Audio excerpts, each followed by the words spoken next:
Hello, everyone. Happy Monday. Thanks for joining us again this week to maximize your Monday. As you can see, new guests with me. I have Adam jumping on to discuss a bunch of different things. We have some cool stuff on the horizon here to discuss your transition from education, what you do in terms of the multiple projects that you take on. I don't know if I've ever met anyone as busy as you. So I'm looking forward to kind of diving into that with you. Right on, man. Good to be here. Appreciate it. Absolutely. So I'll start with my motivators for the week, and you can probably tell my voice is a little off. So that's one of the first thing motivating me. I was at the Sixers Celtics game yesterday. Fantastic game to be at. The ups and downs of a Philadelphia fan all in one game. We saw the big lead dwindle to nothing. We saw the near loss, and then to come through with the victory. So if you recorded this and you haven't watched it, I'm sorry for spoiling, but you've probably heard already if it's that important to you. So first thing motivating me was just kind of being able to do that experience. I was at the Phillies game first and then the Sixers game. So thanks to my supportive wife for allowing me to to do these things from time to time. A lot of fun there. So the second thing motivating me this week, Mother's Day is coming up on Sunday. So my wife and I have plans to attend Titanic the musical on Friday. Looking forward to that. I'm hearing really cool things about the show. Anxious to see how you turn something like Titanic into a musical. So we'll see how that all goes. But looking forward to that as well as our date night. We do have a sitter for the night, so it's all going to be a good deal. And then a motivator more for my daughter, since my last two were for my wife and I. I begrudgingly said that we could get a swing set installed in the backyard. There's been like the one thing I've been combative about since my daughter was born. My wife was like, we need to do this. And I've always been like, no, no, no. And then finally this year, I was like, all right, you know what? Let's do it. My one caveat was that I wanted no parts of the installation. I've seen my friends who've built these swing sets and the Yeah. 12 to 20 hour ordeals that it turns into. So I was like, I want no part of that. If we get it from someone, let's have them build and install it too, which is going to be happening tomorrow. So I'm going to be looking forward to that. My wife is very excited about this as well. And my daughter, we took her to show her like the swing sets, but I don't think it's really registered that this is going to be in her backyard. So it'll be a cool surprise for her as well. Looking forward to seeing her face when she sees a swing set in the backyard now. Yeah. So moving into the goals for the week and what I have on the horizon. So I said I would assist with some presentations this week in terms of social media recruiting. I like to stay pretty active on LinkedIn. So I'm just going to take some time to put together a presentation in terms of what others within the company can be doing to have more of a presence on not just LinkedIn, but other social media sites, because it's so valuable when it comes to recruiting and hiring. And it's still kind of an untapped well. A lot of people still don't really utilize social media as much as they should for recruitment and hiring efforts. So just looking to put some stuff together to show not just how I do it, but how others do it and what all you can utilize it for. And I have a few new jobs opening this week. So the other goal for the week is just to kind of get those started, presence on the different job boards, sharing it through my social media stuff and getting some applicants in there. And a win from the week before this week, it's an evolving win. So this is the third year that I've been doing Maximize Monday, and it started just as like a random whim, my coworker and I, to keep each other accountable during the pandemic shutdowns when we were all working remotely and not having like our daily morning meetings in person anymore. So what started out as just a way for us to hold each other accountable with goals has evolved into a lot more, which we're going to dive into when Adam and I chat here in a bit in terms of advice for job seekers, advice from hiring managers, advice from industry leaders, just to kind of give insight on what you do, what you love about what you do, and assist the job seekers who are not just transitioning teachers, that's part of it now, but just in general looking to start a new position. So I've gotten some great feedback over these 3 years in terms of what we could do to make it better. So to the next year, we'll continue to grow. So that's what I have going on for me this week. Adam, what's going on in your world this week? Yeah. Well, congrats on 3 years. Thank That's you. awesome. You gave me a little backstory on the podcast when we first talked. So congrats. Thank you. Yeah, if I were to follow your same model, right, starting with my motivators, my son, he was not really into t-ball Okay. recently. We got him signed up. He's like, that, whatever. But then we showed him the movie The Sandlot. Okay. and the game has changed, man. So I'm really motivated to say yes whenever he wants to play, practice outside. We got a date night too going down on Friday.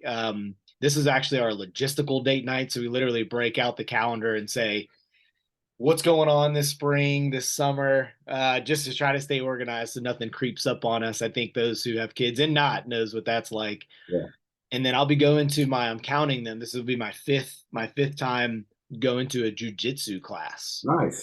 starting. So that'll be on Wednesday. So I'm really motivated to have a good mindset and enough energy. The class starts at 7. So, after a long work day, it's like, Right. you got to get into it. So Yeah. it's been really valuable so far. So, Awesome.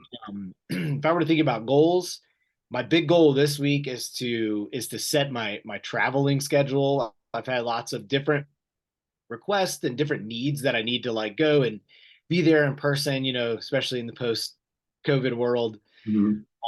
So it's like kind of coordinating, like kind of drawing the map and getting all the cities together and making sure it makes sense. So I'm really really motivated to get that done for sure. Um, and then win right last. Win.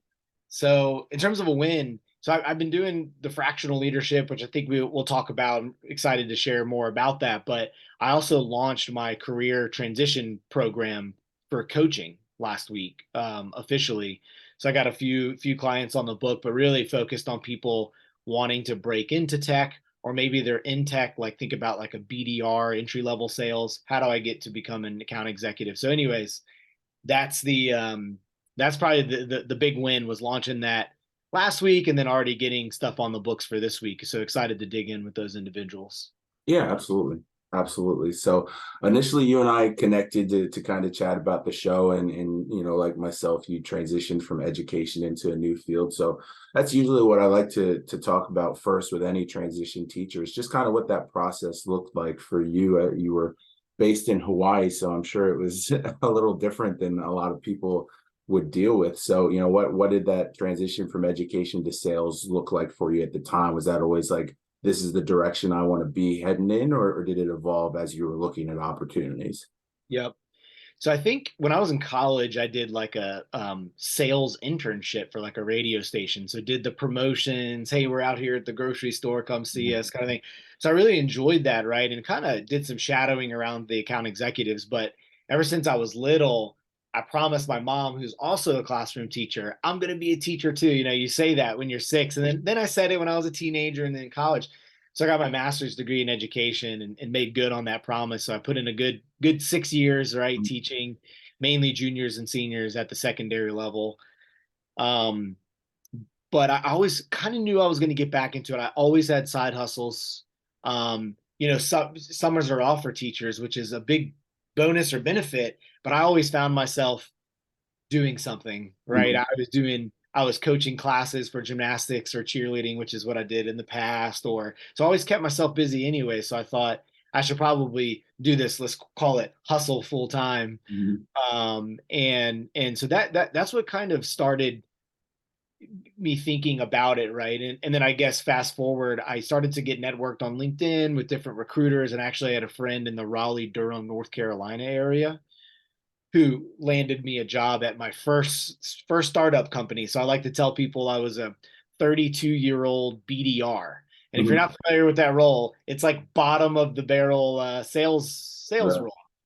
And I took it because I believed in myself, and the rest is history. So Nice, nice. So, I mean, even in terms of the positions that you have now, which we're going to talk about in a little bit, where the focus is more on the candidate experience hiring process, that's still, most people don't think about sales when they think recruiting, but you're constantly selling a lot of different parts of that. And sales isn't for everyone. And, some people try to get into it. They think they can see the success. They don't stick with it. So for someone like yourself who's been within a sales position now for quite some time, how do you continue to stay motivated within the industry with the competitiveness, with the success that has peaks and valleys, and keeping yourself accountable with all of that?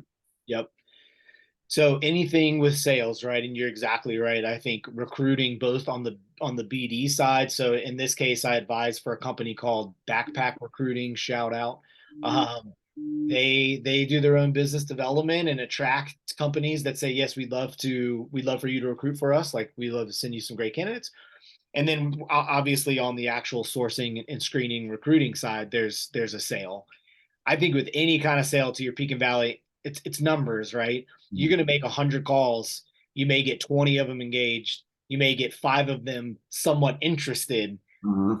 One actually either A, takes it a step further, or procures you, or you get that candidate landed, right? So it's 100 to 1. Those numbers can be very bleak Yeah. at the end of your day sometimes. And recruiting is a little bit feast or famine in a way. Mhm. But I think that anything in sales, if you keep your numbers and metrics high and you just stay focused on plugging away at those, the bottom of the funnel or the end outcome will always be positive. Yeah. It's just like sort of a work hard mentality. Right. Right. Absolutely. So I've had a few transition teachers who are now in a sales type of capacity role, and I'd like to ask them this question because I think it's different for everyone, even within the same industry. What skills did you develop as an educator, as a teacher, that you were able to transfer into a sales position and made you feel comfortable within, you're starting out in a new field, but I have these skills already, I can do this, and it made it that much easier for you to start out.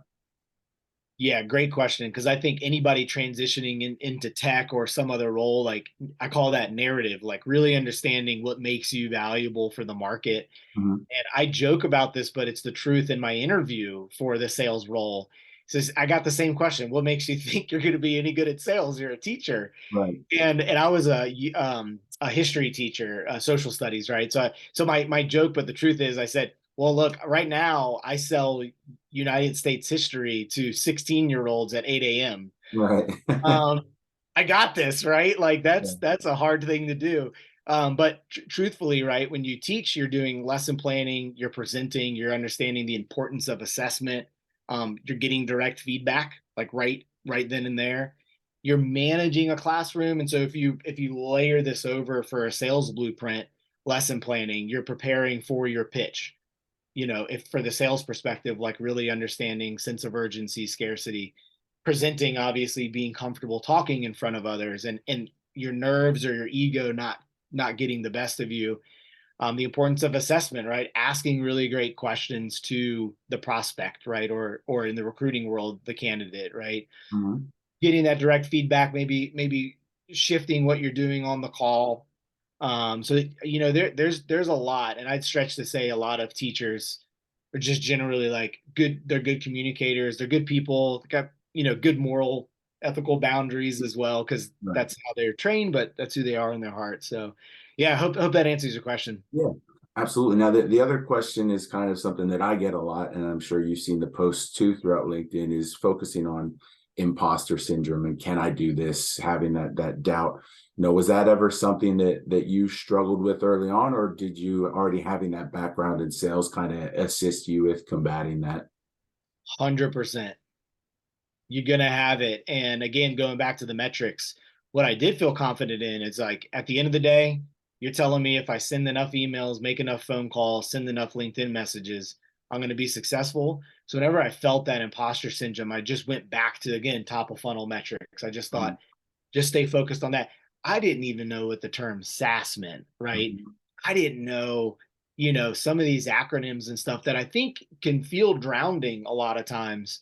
Um, Salesforce, right? Like, even utilizing a CRM, that almost took me out a couple days. Sure. 'Cause it's just completely new, right? Yeah. I knew nothing, but I had I guess, like, the encouragement would be to focus on the intangibles, right? The perspective and the hard work, building the relationships inside of your organization around you, and Mhm. being humble. Like, I don't know a question. I have a question. That's Right. completely. Yeah, absolutely. Absolutely. So let's pivot more into, what you're focusing on now, and to discuss the Leap company a little bit. When startups come to you and the whole goal of the company, correct me if I'm wrong, it seems to be assisting startups in terms of that path to get, transitioned into a company that is then fully operational, thriving. So what can they expect from you when they come and say, we'd like to utilize your services? Yeah, that's great. So my focus is really thinking about their three P's: people, process, and performance. So who's on their team now? What do they do?